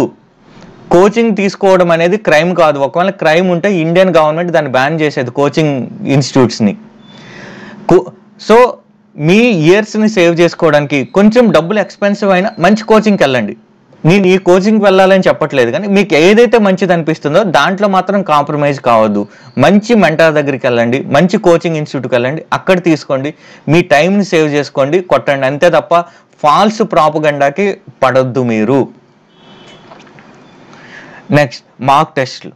మీకు ఎంత వీలైతే అంత రాయండి మాక్ టెస్ట్లు. ఎందుకంటే మనం చదువుతున్నప్పుడు ఏమవుతుందంటే ఒక మూసధోరణిలో చదువుకుంటూ వెళ్ళిపోతుంటాం. రోజు లేస్తాం, స్టడీ హాల్కి వెళ్తాం, చదువుతాం, కోచింగ్ క్లాస్కి వెళ్తాం, వింటాం. ఈ క్రమంలో మనం రోజు ఒక 25% మర్చిపోతూ ఉంటాం. ఈ మాక్ టెస్ట్లు చేయడం వల్ల ఏమవుతుందంటే ఫస్ట్ థింగ్ మీకు చదివింది గుర్తుందా లేదా అనేది తెలుస్తుంది. 2 మీ చదవని ఏరియాలు ఏవో తెలుస్తాయి. 3 క్వశ్చన్ ఎలా అడుగుతున్నాడు, నా ప్రిపరేషన్ ఆ రకంగా ఉందా లేదనేది తెలుస్తుంది. కాకపోతే ప్రొవైడెడ్ దట్ మీరు మాక్ టెస్ట్లు ఫీజు కట్టేసి చాలామంది రాయరు, అలా చేయకూడదు. 2 మాక్ టెస్టులు రాసి మార్కులు చూసుకున్నా కూడా దానిపైన అనాలిసిస్ లేకుండా చేయిస్తే వేస్ట్. అది అంటే మీరు చేసిన తప్పులే మళ్ళీ చేస్తారు. చేసిన తప్పులే మళ్ళీ చేసేవాడిని మనిషి అన్నాడు, మూర్ఖుడు అంటారు. సో ఆ తప్పులు చేయకుండా ఉండాలంటే మీరు టెస్ట్ రాయడంతో పాటు ఆ టెస్ట్ని మీరు చదవండి. ఒకసారి చదివి ఏ మిస్టేక్స్ ఉన్నాయో తెలుసుకోండి, ఆ మిస్టేక్స్ని ఒకసారి రాసుకొని నెక్స్ట్ టెస్ట్లో ఇంప్రూవ్ చేసుకోండి. అంతే తప్ప సేమ్ మిస్టేక్స్ రాస్తుంటే మీరు విజన్లో తీసుకున్నా, ఫోరంలో తీసుకున్నా, ఇంకెక్కడ తీసుకున్నా కూడా మిస్టేక్స్ అవే ఉంటాయి. దానివల్ల పెద్ద గ్రోత్ అనేది ఉండదు. ప్లానింగ్, ఇవన్నీ కూడా ఎప్పుడు వర్కౌట్ అవుతాయి అంటే నేను చెప్పనేది ప్లానింగ్. ప్రతి ఒక్కడు డ్రీమర్ అండి, ప్రతి ఒక్కడికి లైఫ్లో సక్సెస్ కావాలని ఉంటుంది, ప్రతి ఒక్కడికి అంబానీ ఆదాని అవ్వాలనే ఉంటుంది, ఐఏఎస్ అవ్వాలనే ఉంటుంది. కానీ కొంతమంది ఎందుకు రియలైజ్ అవుతున్నారంటే సరైన ప్లానింగ్ ఉండడం వల్ల. ఆ ప్లానింగ్ అనేది కొంతమందికి వాళ్ళ ఇంటి దగ్గర నుంచి రావచ్చు. చాలామంది ఫస్ట్ జనరేషన్ కిడ్స్కి వాళ్ళు వేసుకోవాలి, వాళ్ళే కింద పడాలి, వాళ్ళే లేవాలి, వాళ్ళే నేర్చుకోవాలి. సో ఈ క్రమంలో ప్లానింగ్ అనేది చాలా చాలా అవసరం. ఈ ప్లానింగ్లో ఫస్ట్ అసలు మీకేం కావాలి, మీ గోల్స్ ఏంటి, మీ ఆబ్జెక్టివ్స్ ఏంటి, అవి క్లియర్గా రాసుకోండి. 2 మీ రీసోర్సెస్, మీ మనీ ఎంత ఉంది, మీరు హైదరాబాద్కి వెళ్ళగలరా, చెన్నైకి వెళ్ళగలరా, ఢిల్లీకి వెళ్ళగలరా, ఎంత టైం స్పెండ్ చేయగలరు, మీరు వర్కింగ్ ప్రొఫెషనల్ అయితే చదువుకోవడానికి ఎంత టైం స్పెండ్ చేయగలరు, ఆఫీస్లో ఎంత టైం స్పెండ్ చేయగలరు, అది క్లియర్గా అసెస్ చేసుకోండి. 3 ప్రిపరేషన్ అనేది ఒక గుడ్డి గాబరా, ఒక గుడ్డి గుర్రంలా వెళ్ళకూడదు. ఒక స్ట్రాటజిక్గా నేను ప్రిలిమినరీలో ఈ సబ్జెక్ట్లో వీక్గా ఉన్నాను, సో దీనికి ఎక్కువ టైం పెట్టాలి. నాకు రైటింగ్ ప్రాక్టీస్ లేదు, నేను ఇప్పటి వరకు ఎప్పుడూ రైటింగ్ చేయలేదు, అసలు నేను లైఫ్లో ఎస్సేనే రాయలేదు, దానికి ఎంత టైం పెట్టాలి. నాకు ఓకే ప్రిలిమినరీ మెయిన్స్ నాది అయిపోద్ది, ఇంటర్వ్యూలో ఎలా హ్యాండిల్ చేయాలి, నాకు ఒక హాబీ లేదు. మీ లీజర్ టైంలో ఒక హాఫ్ అన్ అవర్ ఒక మంచి హాబీ కోసం మీరు నెట్లో చూస్తే యూపీఎస్సీకి సంబంధించిన మంచి హాబీస్ అనేది దొరుకుతుంటాయి. అన్నిటికన్నా ఇంపార్టెంట్ టైం మేనేజ్మెంట్. ఈ టైం మేనేజ్మెంట్ గురించి మళ్ళీ నేను చెప్తే ఎలా టైంని ఎఫిషియెంట్గా వాడుకోవాలో. ఈ ప్లానింగ్ అనేది లేకపోతే ఏమవుద్దంటే మీలో స్ట్రెస్ బిల్డప్ అయిపోద్ది. ఒకవైపు ఐఏఎస్ అనే కళ ఉంటుంది, కాలం కరిగిపోద్ది, మీకేమో ప్రణాళిక ఉండదు, రోజులు గడిచిపోతాయి. ఇలా స్ట్రెస్ బిల్డప్ అయిపోయి ఫ్రస్ట్రేషన్ ఉంటుంది తప్ప మీ లైఫ్లో ఎలాంటి గ్రోత్ కూడా ఉండదు. ఒకవేళ ఉన్నా కూడా ఎగ్జామ్ రాసి వచ్చిన తర్వాత రిజల్ట్ చూస్తే మీకు కనిపిస్తుంది కదా ఒక బ్రిడ్జ్ కొలాప్స్ అయినట్టు, మీ హార్ట్ కొలాప్స్ అవుతుంది అంతే. సో ప్లానింగ్ అనేది అదొక మధ్యలో path to realize your dream, to translate your dream in to reality. Next motivation. నాకు చాలా కామెడీగా అనిపిస్తుంది, చాలామంది సార్ మాకు మోటివేషన్ కావాలి సార్ అని నాకు ఈ మధ్యన మెసేజ్ చేస్తున్నారు. ఏంటి మోటివేషన్? మోటివేషన్ ఎక్స్టర్నల్ మోటివేషన్ చెట్టు ఎక్కేవాడిని ఎంతసేపు పట్టుకుంటారండి, మిగతా వాడికి అందినంత వరకు పట్టుకుంటాడు. ఈ ప్రిపరేషన్ అనేది మీరు రొటీన్గా జరిగే ఎగ్జామ్ ప్రిపరేషన్ లాంటిది కాదు. ఏదో ఒకరోజు వస్తాను నేను చదివేసి పోతాను నాకు ర్యాంక్ వస్తుంది అనేది కాదు. ఇది సెల్ఫ్ మోటివేషన్ ఉండాలి. ఈ మోటివేషన్ మీకు మీరే తెచ్చుకోవాలి, లోపల నుంచి రావాలి తప్ప ఎవరో చెప్పారు చెప్పినప్పుడు బాగానే ఉంటుంది, చెప్పినప్పుడు ఆహా ఓహో మన హార్మోన్స్ అన్నీ రిలీజ్ అవుతాయి, ఎక్సలెంట్గా ఉంటుంది, క్లాస్ రూమ్లో బాగుంటుంది, ఏం చెప్పారు సార్ మీరు అన్నట్టు ఉంటుంది. ఆ మోటివేషన్ అయిపోయిన తర్వాత నెక్స్ట్ రోజు చదవాలి ఉంటుంది చూసారు, ఇందాక చెప్పినట్టు ఆన్సర్ రైటింగ్ ప్రాక్టీస్ కానీ మాక్ టెస్ట్ అనాలిసిస్ కానీ రియల్గా ఉంటుంది చూడండి, అప్పుడు చాలా కష్టం అనిపిస్తుంది. ఇవన్నీ మన వల్ల అయ్యే పనుల్లా లేవనిపిస్తుంటుంది. అప్పుడు ఒక వారం రోజుల తర్వాత తొక్కలే ఏముందలే అప్పుడు ఏదో ఒకటి చేద్దాం అనిపిస్తుంది. ఇది రియల్గా జరిగేదండి. 90% స్టూడెంట్స్ ఇలానే ఉంటారు, మాకు మోటివేషన్ కావాలి మోటివేషన్ కావాలి. ఎవ్వరు కూడా ఇవ్వరండి. ఏదైనా మీకు మోటివేషన్ క్లాస్ చెప్పి మిమ్మల్ని కోచింగ్ ఇన్స్టిట్యూట్లో జాయిన్ చేసుకోవడానికి మోటివేషన్ చెప్తారో తప్ప మీరేమో వాళ్ళ పిల్లలు కాదు, మీరు వాళ్ళకు ఒక ప్రొడక్ట్ మాత్రమే. జస్ట్ వాళ్ళ ప్రొడక్ట్ని మీరు కొంటున్నారు, కన్జ్యూమర్ మాత్రమే మీరు. అన్నిటికన్నా మెయిన్ సెల్ఫ్ మోటివేషన్. మీరు కూడా చెప్పొచ్చు ఒక మోటివేషన్ స్పీచ్ ఇచ్చేసి చేయొచ్చు, కానీ అది మిమ్మల్ని నేను మోసం చేస్తున్నట్టే. మీలో ఒక ఇంటర్నల్ జీల్ అనేది ఉండాలి. అప్పుడప్పుడు డౌన్ అవుతుంటాం, వారం రోజులు చదివినప్పుడు 5 రోజులు కంటిన్యూస్గా చదివినప్పుడు 6వ రోజు కొద్దిగా డల్ అవుతాం, ఆ డల్ అయినా కూడా కొనసాగిస్తాం సెల్ఫ్ మోటివేషన్తో. 7వ రోజు ఇంకా డల్ అయిపోతాం, అప్పుడు ఎవరొకరు చెప్తే బాగుంటుంది. అంతే తప్ప 7 రోజులు కూడా ఎక్స్టర్నల్ మోటివేషన్ కోసం చూస్తున్నారంటే మీలో ఇంటర్నల్గా సివిల్ సర్వీసెస్ రాయాలని డ్రైవ్ లేనట్టు. ఇది కొంచెం రూట్గా అనిపించవచ్చు, బట్ ఇది హార్స్ రియాలిటీ. అందువల్ల బయట ఎక్స్టర్నల్ సోర్సెస్ కోసం కాదు, మీ ఇంటర్నల్ మీతో మీరు మాట్లాడుకోండి, మీలో నుంచి మీరే మోటివేషన్ తెచ్చుకోండి. ఇంకా అన్నిటికన్నా మెయిన్ టైం. ఒకవైపు మనీ ప్రాబ్లం ఉంటుంది, మనీ ప్రాబ్లంని ఏదో ఒక రకంగా మేనేజ్ చేయొచ్చు. మీ అమ్మ నాన్న మట్టి పనికి వెళ్ళో, ఇటుకల పనికి వెళ్ళో, ఇంకే పని చేసో, బట్టలు ఇస్త్రీ చేసో, టైలరింగ్ పని చేసో ఏదో రకంగా మనీ తీసుకొస్తారు. లేదా మీకు ఒక మంచి స్నేహితుడు ఎదురైతే మంచి స్నేహితుడు డబ్బులు ఇస్తాడు. కానీ టైం మాత్రం ఎవరు ఇవ్వలేరు. టైం వేస్ట్ చేస్తే మాత్రం ఎవరు ఏం చేయలేరండి. ఈ ప్రిపరేషన్లో మనీ ఎంత ఇంపార్టెంటో టైం కూడా అంతే ఇంపార్టెంట్. ఎవరైతే టైంని పక్కాగా వాడుకుంటారో వాళ్ళు మాత్రమే సక్సెస్ఫుల్ అవుతారు. అందువలన ఒక మ్యాక్రో ప్లాన్ ఉండాలి, ఒక మైక్రో ప్లాన్ ఉండాలి. మ్యాక్రో అంటే ఒక నెలలో ఎన్ని చదవాలి, ఏమేం చదవాలి, అలానే ఒక డేలో ఏమేం చదవాలి. ఈ ప్లాన్ వేయడమేతో పాటు ట్రాక్ చేసుకోవాలి. చాలామంది స్టడీ హాల్లో అంటించేస్తారు, రోజులో ఇది చేయాలి, ఒక గడియారం కొంటారు అక్కడ పెడతారు, ఇవన్నీ కూడాను. వాటితో పాటు మీరు ఒకసారి రాసుకోండి, 1 వీక్ మీరు ట్రై చేయండి.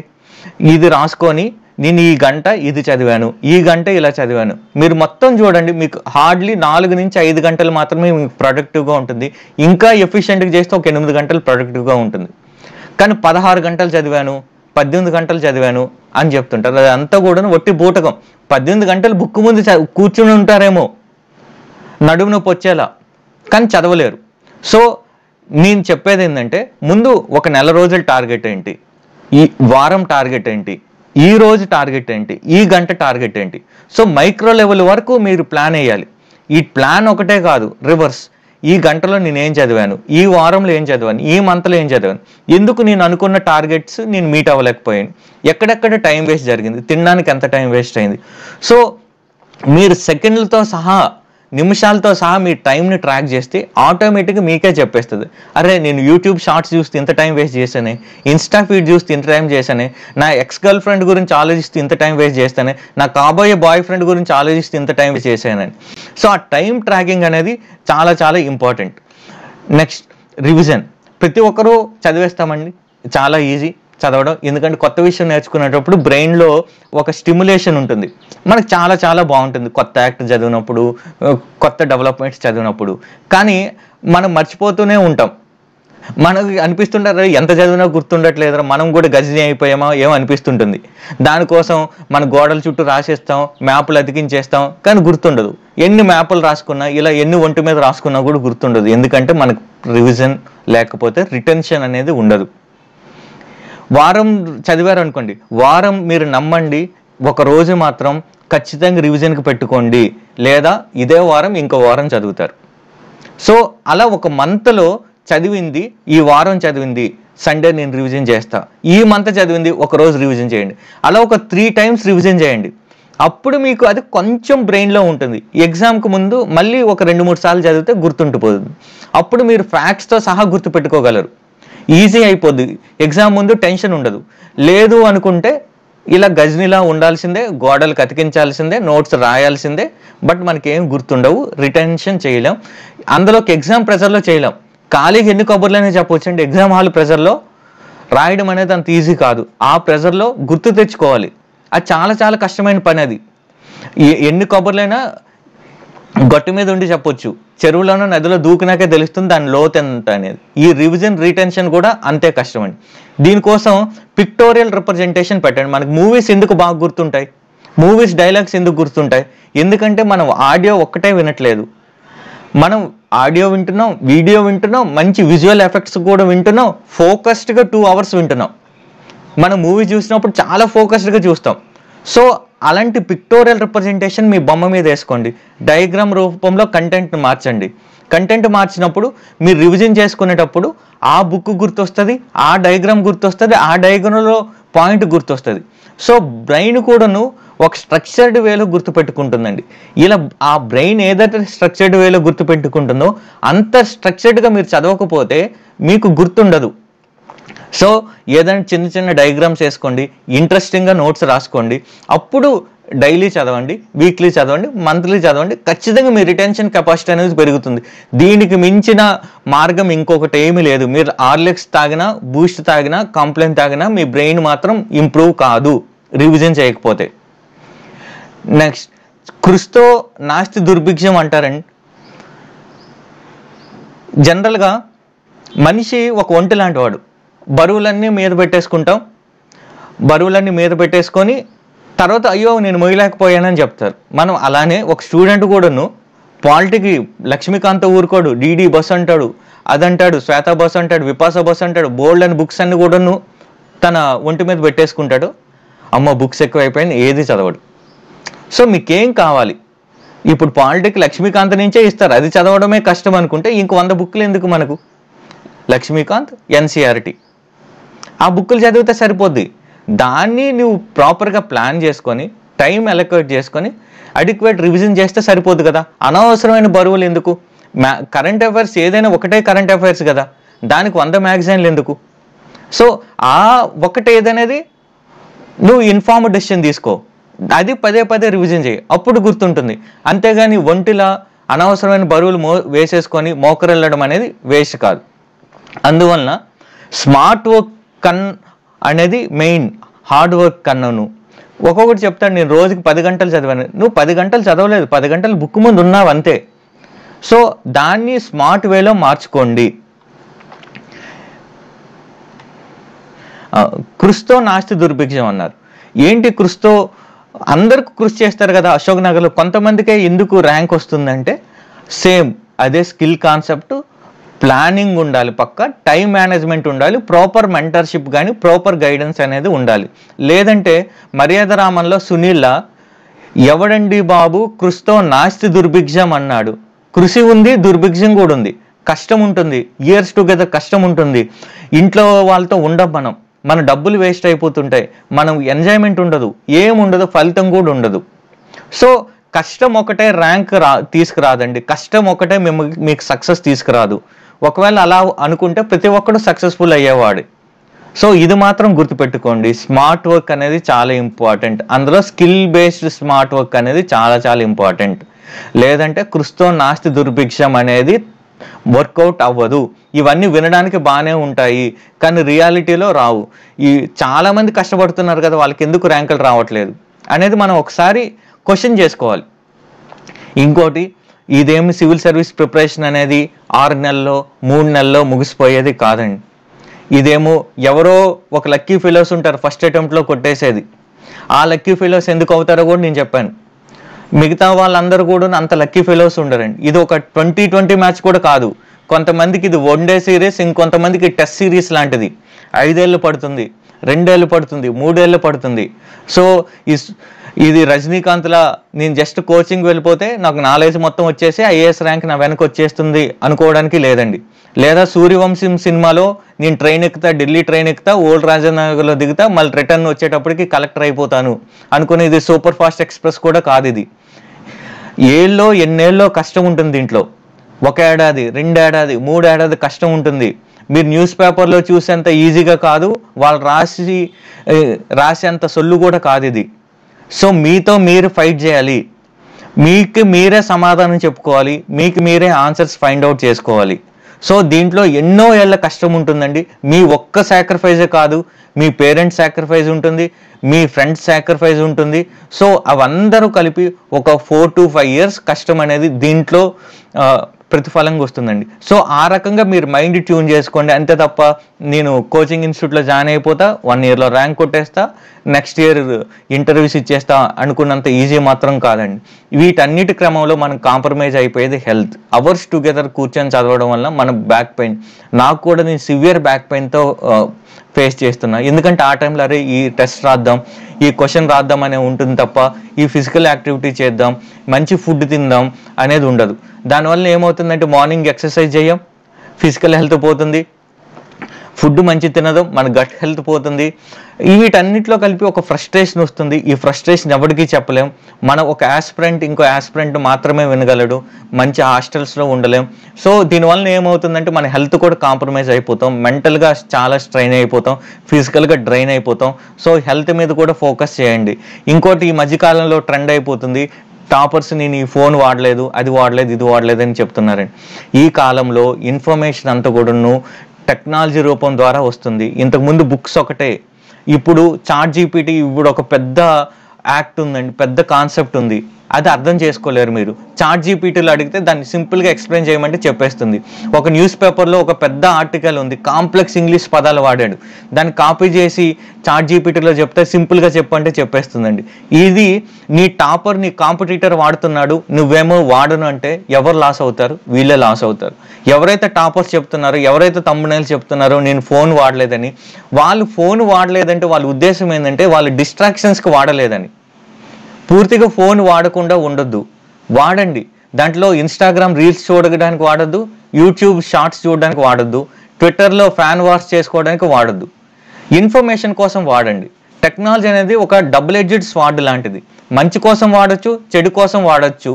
మంచి కోసం వాడదాం టెక్నాలజీని, అంతే తప్ప టెక్నాలజీని వాడకుండా ఉంటే మనం ఈ యుగంలో ఒక బ్లైండ్ పర్సన్తో సమానం, ఎఫెక్టివ్ పర్సన్తో సమానం. ఎందుకంటే నేను చెప్తున్నాను, ఈ ఇయర్ నుంచి మెయిన్స్ ఆన్సర్ క్వాలిటీ చాలా ఇంప్రూవ్ అవుతుంది. ఎందుకంటే ప్రతి ఒక్కరు కూడా chat GPT, Gemini, Grok, Perplexity లాంటి టూల్స్ వాడుతున్నారు. ఇంతకుముందు ఎవరు నోట్ వాడేవాళ్ళు నోట్ మేకింగ్కి, ఇప్పుడు నోట్బుక్ వెళ్ళలేం. మీరు నోట్బుక్ వెళ్ళడంలో 1 గంట సేపు వీడియోని పెట్టేస్తే అదే నోట్స్ ప్రిపేర్ చేసేస్తుంది, మీ నోట్స్ని ఆర్గనైజ్ చేసేస్తుంది.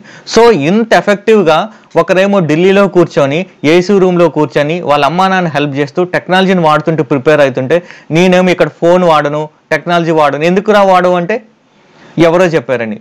ఆమె ఏం చెప్పింది, ఆమెతో నువ్వు మాట్లాడు. ఆ టాపర్ ఏం చెప్పాడు, ఆ టాపర్తో పర్సనల్గా మాట్లాడు. ఈ యూట్యూబ్ థంబ్నెయిల్ చూసి మాత్రం మోసపోవద్దు. టెక్నాలజీని ఫుల్లెస్ట్గా వాడండి. ప్రతి అడ్మినిస్ట్రేటర్ కూడా టెక్నాలజీని వాడాలి. అదేం గొప్ప విషయం కాదు, పాప విషయం కూడా కాదు. బట్ ఎలా టెక్నాలజీ వాడుతున్నారు అనేది క్వశ్చన్. టెక్నాలజీని చాటింగ్కి వాడుతున్నారా లేదా ఇన్ఫర్మేషన్ చూడడానికి వాడుతున్నారా అనేది క్వశ్చన్. అది ఆ విజ్ఞత లేకుండా మీరు సివిల్ సర్వీసెస్కి ప్రిపేర్ కావడం కూడా వేస్ట్ అది. సో ఇప్పుడు నా మిస్టేక్స్, నాకెందుకు 5 ఇంటర్వ్యూస్ ఇచ్చినా కూడా నాకు ర్యాంక్ రాలేకపోవడానికి కొన్ని కారణాలు నేను ఐడెంటిఫై చేశాను. ఏంటి ఆ కారణాలు అంటే, ఒకటి వీక్ ఫౌండేషన్ ఇన్ స్కూలింగ్. నేను కూడా గ్రామీణ నేపథ్యం ఉన్నప్పటి నుంచి వచ్చాను. సో ఆ స్కూల్లో సరిగ్గా వాళ్ళ తప్పు కూడా కాదు, అది టీచర్స్ తప్పు కూడా కాదు. వాళ్ళకున్న రీసోర్సెస్తో మాకున్న అండర్స్టాండింగ్తో వాళ్ళు ఏదో చెప్పారు, బట్ మిగతా స్టూడెంట్స్తో కంపీట్ చేసేంత లెవెల్లో చెప్పలేదు. ఒకటి ఇంగ్లీష్లో కానీ, రైటింగ్ స్కిల్స్లో కానీ, ఎస్సే కానీ. సో ఈ ఫౌండేషన్ అనేది పూర్తిగా దెబ్బతినింది. చిన్నప్పుడు మనం నేర్చుకుంటాం చాలా తొందరగా. అందుకని ఇప్పుడు national education policy foundational learning numeracy మీద ఫోకస్ పెడుతుంది.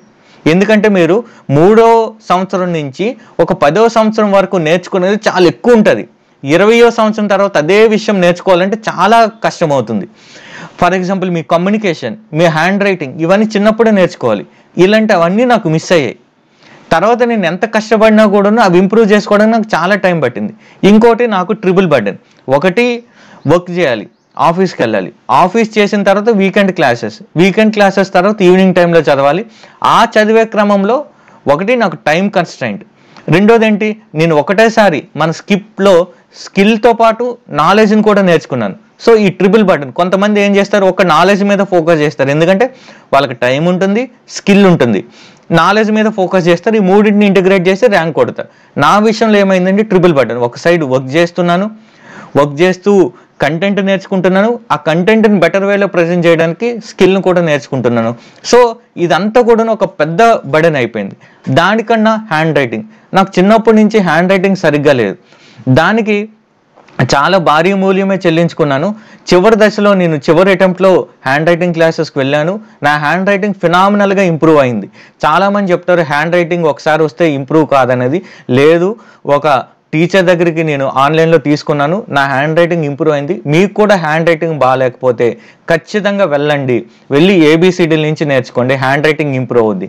కానీ ఇన్స్పైర్డ్ ఇంప్రూవ్ అయినా కూడాను ఒక ఆప్షన్లో, ఒక పేపర్లో డ్రాస్టిక్గా తక్కువ రావడం వల్ల నాకు ర్యాంక్ రాలేదు. నెక్స్ట్, ఆప్షనల్ సబ్జెక్ట్ నేను తీసుకునేటప్పుడు నేను చేసిన తప్పు ఏంటంటే, స్టార్టింగ్లో నేను ఒక ఇన్స్టిట్యూట్లో కోచింగ్ తీసుకున్నాను. అది ఎక్సలెంట్ అని చెప్పను, చెడ్డది అని కూడా చెప్పను, డీసెంట్గా మంచి ఇన్స్టిట్యూట్. అది ప్రిలిమినరీ వరకు మంచి ఇన్స్టిట్యూట్, బట్ వాళ్ళు మెయిన్స్కి అంత మంచిగా ఇన్పుట్స్ ఇవ్వలేదు, నాకు అవగాహన లేదు. అన్నిటికన్నా మెయిన్ ఆప్షనల్. ఆ సార్ మంచిగా చెప్తారు, బట్ ఆ సార్కి అవేర్నెస్ చాలా తక్కువ. ఆయన క్వశ్చన్స్ ప్యాటర్న్ అయిన తర్వాత, హిస్టరీ ప్యాటర్న్ అయిన తర్వాత బుక్స్ మారే, వే ఆఫ్ ఆస్కింగ్ క్వశ్చన్ అనేది కంప్లీట్గా మారిపోయింది. దానికి ఆయన అప్డేట్ అవ్వకుండా మాకు అవేవో పాత చింతకాయ పచ్చళ్ళు చెప్పడంతో, సో స్టార్టింగ్లో నేను ఆప్షనల్లో తడబడ్డాను. ఎందుకు తడబడ్డానంటే, నాకు ఫస్ట్ అటెంప్ట్ అయిన తర్వాత తెలిసింది ఏ బుక్స్ చదవాలో అని. నేను ఎంత కష్టపడినా నాకు ఫలితం లేకుండా పోయింది. ఎందుకంటే నాకు ఏ బుక్స్ చదవాలో తెలియదు. క్వశ్చన్ని 2013 తర్వాత చేంజ్ అయిన క్వశ్చన్ ఎలా హ్యాండిల్ చేయాలో తెలియలేదు. సో ప్రాపర్ గైడెన్స్ నాకు దొరకలేదు ఆప్షనల్ తీసుకునేటప్పుడు. అలాంటి మిస్టేక్ మీరు చేయొద్దు. ఇంకొకటి ఏంటంటే, నేను ఇంటర్వ్యూ స్టేజ్కి వెళ్ళేటప్పుడు ఒకటి గ్రామీణ నేపథ్యం ఉండడం వల్ల, పెద్ద బ్యాకింగ్ లేకపోవడం వల్ల నాకు నాన్ వెర్బల్ కమ్యూనికేషన్ అనేది ఇంప్రూవ్ కాలేదేమో అనిపించింది. ఎందుకంటే ఇక్కడ హంబుల్నెస్, హ్యూమిలిటీ అనేది ఓవర్ ఎంఫసైజ్ చేస్తారు గ్రామీణ ప్రాంతాల్లో. బట్ మీరు ఒక ఆఫీసర్లా ఉండాలంటే ఒక అథారిటేటివ్గా, ఒక కాన్ఫిడెంట్ పర్సన్లా కనిపించాలి. సో దీనివల్ల ఏమైందంటే, నేను అమ్ముకోవడం కుదరలేదు ఇంటర్వ్యూలో. Interview is nothing but selling yourself in front of board మీ ముందే చెప్పినట్టు మీరేం బావమరిది కాదు, మీ గురించి తెలుసుకొని వాళ్ళు మార్కులు ఇచ్చేయడానికి. సో మీ గురించి మీరు అమ్ముకోవాలి, మీరు ఎలాంటి వాళ్ళో చెప్పగలగాలి. నేనేమనుకున్నానంటే, హంబుల్నెస్, హ్యూమిలిటీ, ఈ డౌన్ టు ఎర్త్ ఉండడం అనేది ఓవర్ ఎంఫసైజ్ చేయడం వల్ల ఆ కాన్ఫిడెన్స్ కూడా కొంచెం తక్కువ అవడం వల్ల నేను అమ్ముకోవడం చేసుకోలేదు సరిగ్గా. అందువల్ల నాకు మెయిన్స్లో బాగా స్కోర్ వచ్చినప్పుడు ఇంటర్వ్యూలో 140, 153 వచ్చాయి.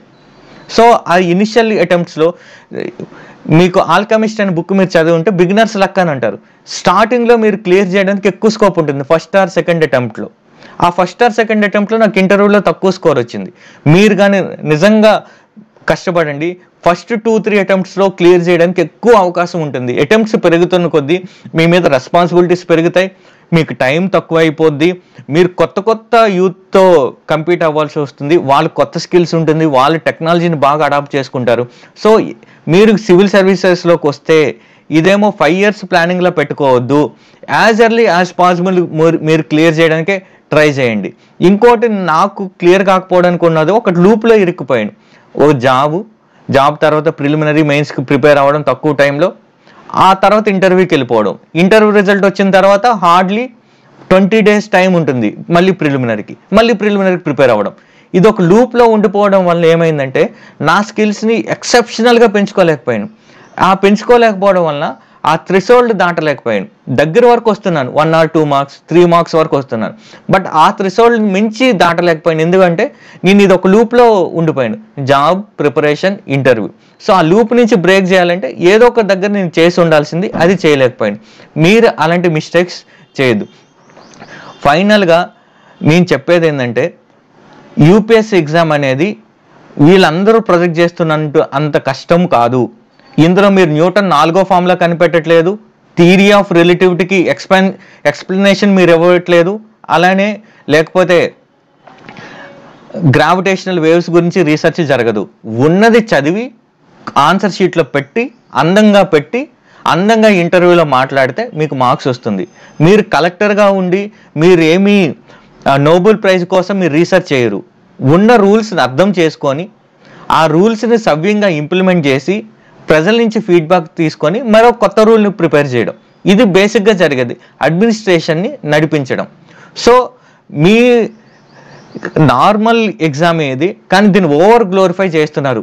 వరల్డ్లోనే టఫెస్ట్ ఎగ్జామ్, అదేమీ కాదండి అసలు, అవన్నీ ఒట్టి అపోహలు. ఇంకా రూడ్గా చెప్పాలంటే ఇది 10th క్లాస్ని మ్యాగ్నిఫైడ్ వర్షన్. 10th క్లాస్లో మీరు 6 సబ్జెక్ట్స్ ఎలా అయితే పాలిటీ, జాగ్రఫీ ఇవన్నీ చదువుతారో సేమ్ ఇక్కడ కూడా అంతే, ఇవే సబ్జెక్ట్స్ ఉంటాయి, కాకపోతే సిలబస్ ఎక్కువ ఉంటుంది. 7 రోజులు రాయాలి. ఈవెన్ నేను 10th క్లాస్ రాసినప్పుడు 11 రోజులు ఎగ్జామ్ ఉండేది, దాంతో పోలిస్తే తక్కువ, 7 + 2 రోజులు Telugu, English. So syllabus wise తీసుకుంటే 10th క్లాస్ని మ్యాగ్నిఫైడ్ వర్షన్. అప్పుడు ఎలా బట్టి కొట్టారు అలా బట్టి కొట్టాలి, అప్పుడు ఎలా రాశారు అలానే రాయాలి, అంతే, అంతకు మించి ఏం లేదు. ఇందులో న్యూటన్ 4వ ఫార్ములా కనిపెట్టే ప్రాసెస్ ఏం చేయట్లేదు. 2 అలానిదేం అంత ఈజీ కూడా కాదు. ఏదో బోర్డు ఎగ్జామ్లా సార్ నాకు 100కి 70 వచ్చాయి, నేను ఫస్ట్ క్లాస్లో పాస్ అయిపోతానంటే కుదరదు. మీకు 100కి 100 రావాల్సిందే మీరు ర్యాంక్ లిస్ట్లో ఉండాలనుకుంటే. మీరేమో మీ పక్కింటి వాళ్ళతో, మీ మామయ్య కొడుకుతో కంపీట్ అవ్వట్లేదు, మీరు నేషనల్ వైడ్ కంపీట్ అవుతున్నారు. అవుతున్నప్పుడు నేషనల్ బెటర్ టాలెంట్ అంతా దీంట్లోకి వస్తుంది. మీరు ఎయిమ్స్లో, ఐఐటీలో తీసుకున్నా కూడాను వాళ్ళు చిన్నప్పటి నుంచి గోల్ ఏంటంటే చాలామంది ఐఏఎస్ అవుదాం అనుకుంటున్నారు. సో ది బెస్ట్ టాలెంట్తో మీరు కంపీట్ అవుతున్నారు. అందువల్ల కాంపిటీషన్ దృష్ట్యా ఇదేమీ ఆషామాషి ఎగ్జామ్ కాదు, లేదా 1 dayలో స్టార్ అయిపోయేంత ఈజీ కూడా కాదు. ఎన్నేళ్ళలో కన్నీళ్ళు కష్టం ఉంటుంది దీంట్లో. సో అందుకోసం ఏం చేయాలంటే స్వాట్ అనాలిసిస్, మీరు ప్రిపరేషన్ స్టార్ట్ చేసినప్పుడు కానీ ఆల్రెడీ ఉన్నట్టయితే మీ గురించి స్ట్రెంగ్త్ ఏంటి, వీక్నెస్ ఏంటి, ఆపర్చునిటీ ఏంటి, థ్రెట్ ఏంటి, మీ గురించి మీరు జెన్యూన్గా ఒక్కసారి చేసుకున్నారా, ఇప్పటి వరకు చేసుకోకపోతే ఒకసారి చేయండి. ఆ వీక్ ఏరియాస్ని ఎలా ఇంప్రూవ్ చేసుకోవాలి. అలానే గైడెన్స్ లేకుండా ఒక గుడ్డి గుర్రంలా గుడ్డిద్దు చేనులో పడ్డట్టు మీరు చెయ్యొద్దు. ప్రాపర్ గైడెన్స్ తీసుకోండి. కోచింగ్ తీసుకోవడం క్రైమ్ కాదు, టెక్నాలజీ వాడడం క్రైమ్ కాదు, అలాంటి అపోహలు వద్దు. అంతమంది తీసుకొని ఏదో ఒక రకంగా బెనిఫిట్ పొందిన వాళ్ళే, మోసపోవద్దు. కోచింగ్ అనేది ఎక్కడ తీసుకుంటున్నారో అక్కడ మంచి దాంట్లో తీసుకోండి, ది బెస్ట్ దాంట్లో తీసుకోండి. ఎందుకంటే టైం వెనక్కి రాదు, మనీ వెనక్కి రాదు. చాలామంది మధ్యతరగతి వాళ్ళు మనీ అంటే ఈజ్ నథింగ్ బట్ వాళ్ళ పేరెంట్స్ రక్తం. వాళ్ళు ఏమి మోసాలు చేసి సంపాదించారు, రోజు కూలి పనులు చేసుకోను లేదో చిన్న చితక వ్యాపారాలు చేసుకొని సంపాదించిన వాళ్ళే. టైం కూడా మళ్ళీ వెనక్కి రాదు, ఎస్పెషల్లీ 20 నుంచి 30 ఏళ్ళు. అందువల్ల proper guidance at proper place తీసుకోండి. మీ టైంకి, మనీకి మీకు మీరు వాల్యూ ఇచ్చుకోండి. అలానే క్లియర్ చేసేయండి, ఇనిషియల్ అటెంప్ట్స్లోనే క్లియర్ చేయండి. దీన్ని నేను ఇయర్ రాయను, నెక్స్ట్ ఇయర్ రాయను అలాంటి వద్దు. సో ఓవరాల్గా మీకు మీరు అనాలిసిస్ చేసుకొని ఇన్ఫార్మ్డ్ డెసిషన్ తీసుకోండి. సో ఇంకోటి, మేము ఈ ఇనిషియేటివ్ క్రింద ఒక టెలిగ్రామ్ గ్రూపులు డెడికేటెడ్ మెంటర్షిప్ కోసం అని ఒక గ్రూప్ని క్రియేట్ చేసాం. దాంట్లో డైలీ క్విజెస్ పెడుతున్నాం, కరెంట్ అఫైర్స్ చెప్తున్నాం. ఆల్రెడీ ఆ గ్రూప్లో చాలామంది ర్యాంకర్స్ ఉన్నారు, పొటెన్షియల్ ర్యాంకర్స్ ఉన్నారు, న్యూ ఆస్పిరెంట్స్ ఉన్నారు. మీరు డౌట్స్ ఏమైనా ఉంటే దాంట్లో అడగొచ్చు. మీరు టెలిగ్రామ్లోకి వెళ్ళి ర్యాంకర్స్ కేవన్ని టైప్ చేయండి, గ్రూప్ వస్తుంది. ఆ గ్రూప్లో జాయిన్ అవ్వండి. లింక్ కూడా కింద ఇచ్చాం. అలానే వేరే వీడియోస్ కూడా పెట్టాం. సివిల్ సర్వీస్ ప్రిలిమినరీకి ముందు డూస్ ఏంటి, డూన్స్ ఏంటి, ఏం చేయాలి, ఏం చేయకూడదని పెట్టాం. ఇంకో వీడియోలో చీట్ కోడ్స్, ఎలిమినేషన్ టెక్నిక్స్ గురించి కూడా ఎక్స్ప్లెయిన్ చేశాను. నా ఎక్స్పీరియన్స్తోనే చెప్తున్నాను. నేను ర్యాండమ్గా చెప్పట్లేదు, ఇంకో ఏదో అభూత కల్పన చేసేసి మొత్తం మసిపూసి మారేడుకాయ చేసే ఎఫర్ట్ కూడా కాదు, మోసగించే ఎఫర్ట్ కాదు. నా ఎక్స్పీరియన్సెస్తో నేను చేసిన మిస్టేక్స్ మీరు చేయకూడదని మాత్రం చెప్తున్నాను. ఇంకోటి ఏంటంటే, చాలామంది మా వీడియోస్ చూస్తున్నారు కానీ సబ్స్క్రైబ్ ఎవరూ చేసుకోవట్లేదు. మీ చేసే ఒక చిన్న సబ్స్క్రైబ్ అనేది మాకు చాలా ఎనర్జీని ఇస్తుంది. ఆ ఎనర్జీ ద్వారా ఇంకొన్ని వీడియోస్ మేము చేయడానికి కారణమవుతుంది. సో చూడడంతో పాటు సబ్స్క్రైబ్ కూడా చేసుకోండి. ఒకటి గుర్తుపెట్టుకోండి, మీరు యూనిక్, మీ యూనిక్ స్ట్రాటజీని మీరు డెవలప్ చేసుకోండి. 2, గ్రాండ్ డ్రీమ్స్ ఏవైనా ఫుల్ఫిల్ అవ్వాలంటే ముందు ఇనిషియల్ స్టెప్స్ వేయాలి, బేబీ స్టెప్స్ వేయాలి. The journey of 1000 miles begins with a step. అంతే తప్ప మీరు ఒక డ్రీమర్గానే ఉండిపోకండి, ఒక డూయర్గా మారండి. మారాలంటే మీరు చిన్న చిన్న పనులే చేయండి. చిన్న చిన్న పనులు చేయడం చాలా కష్టం అండి. మీరు ఆలోచించండి, ఆన్సర్ రైటింగ్ చాలా కష్టం, టైం మేనేజ్మెంట్ కష్టం, టైం ట్రాకింగ్ కష్టం, ఒక డిసిప్లిన్ ఏర్పరచుకోవడం చాలా కష్టం. ఆ కష్టాలన్నీ కూడా చిన్న స్టెప్స్ అన్ని స్టార్ట్ చేస్తే మీరు ఖచ్చితంగా సక్సెస్ఫుల్ కాగలుగుతారు. All the best.